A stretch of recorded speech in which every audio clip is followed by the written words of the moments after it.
नमस्कार. मी आपल्याला काल एक व्हिडिओ टाकला होता वांग्याचा आणि टमाट्याचा. तर विषय असा आहे, ते सोयाबीनमध्ये वांगी आणि टमाटे लावली आणि काल दाखवलेलं आहे मी कालच्या व्हिडिओमध्ये आपणास. आता मी दुसऱ्या एका शेतीमध्ये वाजला तो पण चालू नाही झाला. द्यायचं सोडा तुम्ही सोडा.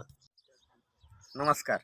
मी काल एक व्हिडिओ टाकला होता ब्लॉगच्या चॅनलला आणि त्यामध्ये सोयाबीनमध्ये टमाटी आणि वांगी लावलेली आपणास दाखवली. आणि आता हा माझा मिरच्याचा प्लॉट दाखवतोय, मिरच्या आणि कांदे. तर काय केलं की या ठिकाणी वाटाणा होता पेरलेला आणि ज्यावेळेस वाटाणा निघायला लागला त्यावेळेस त्याच्या म्हणजे 2 फट्ट्या सोडून मिरच्याची लागवड केली मी. पुढचं प्लॅनिंग असं होतं की वाटाणा निघाल्यानंतर याच्यामध्ये ट्रॅक्टर पण चालेल आणि त्यामध्ये कांदे लावायचे होते आणि कांद्याचं रोप इथं टाकलेलं होतं. तर ज्यावेळेस वाटाणा निघाला तर त्याच्यामध्ये छोट्या ट्रॅक्टरने फट्ट्या पाडून घेतल्या आणि फट्ट्या पाडल्यानंतर हे केलं, या ठिकाणी कांद्याची लागवड केली. आता मला सांगा की डबल पीक, ते बघा तिथं मिरच्या तोडतायत, आता मिरच्याही निघतायत आणि चालू झाल्या आता मिरच्या. आणि त्यानंतर कांदे पण बघा कसे आहेत आणि कांद्याची पण लागवड कोरड्यामध्ये केलेली आहे मी. कांद्याची लागवड कोरड्यामध्ये केली आणि काय होतंय की निरोगी राहतं आणि त्याला बुरशी ते जास्त प्रमाणात होत नाही आणि कांदा पण पोचतो. यामागचा माझा अनुभव असा आहे की मी एक प्लॉट थोडासा म्हणजे पाण्यामध्ये कांद्याची लागवड केली आणि दुसऱ्या प्लॉटमध्ये जी कोरड्यामध्ये लागवड केली होती तर तो कांदा असा उतू आला आणि पोचला होता आणि त्याला रोगही जास्त नाही पडत. तर म्हणून ही कोरड्यात लागवड केलेली आहे कांद्याची. तर आपणही कोरड्यातच लागवड केलेली खूप चांगलं राहील, फायदेशीर ठरते ती. आणि दुसरा विषय असा आहे की हे डबल उत्पन्न होतं, मिरची पण आणि हे पण कांदा पण.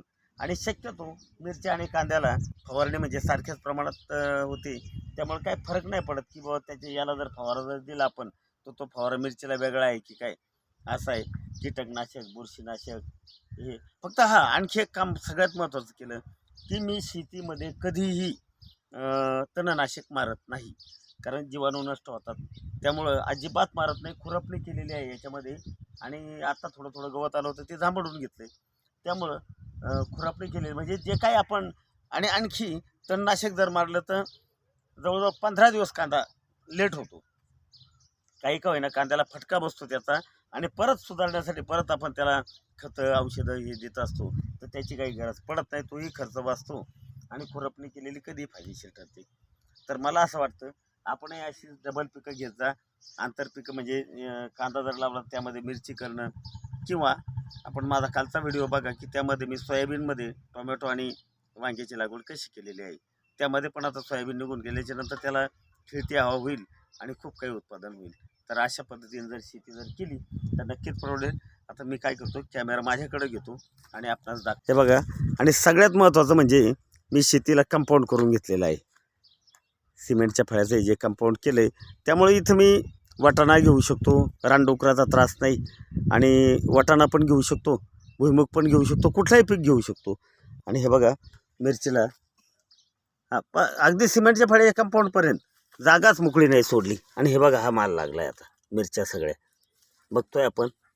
आणि इथं तोडल्यात मिरच्या लेबरनी, ते बघा त्या साईडला मिरच्या तोडतायत. आणि अशा पद्धतीने एकंदरीत बघतोय आपण की या मिरच्या कशा लागायला लागल्यात.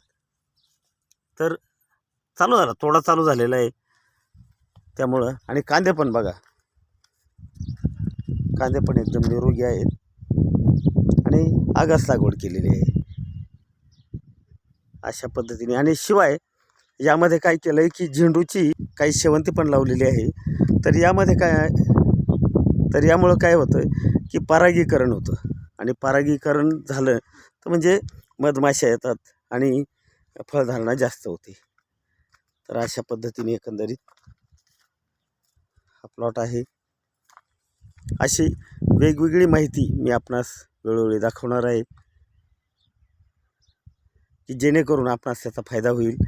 आणि कडेला पण बघा वेलवर्णी पण काही लावले. तर अशा पद्धतीने जर लागवड जर केली तर सोयाबीनमध्ये नाही मिळाले काही तर वांग्यात मिळेल, टमाट्यात मिळेल, इकडं कांद्यात मिळेल, नाही तर मिरच्यात मिळेल. परंतु कशाला ना कशाला तरी भाव येईलच ना एक ना एक दिवस. म्हणून आपण अशी डबल पिकं नेहमी जर घेतली तर खूप फायदेशीर ठरेल.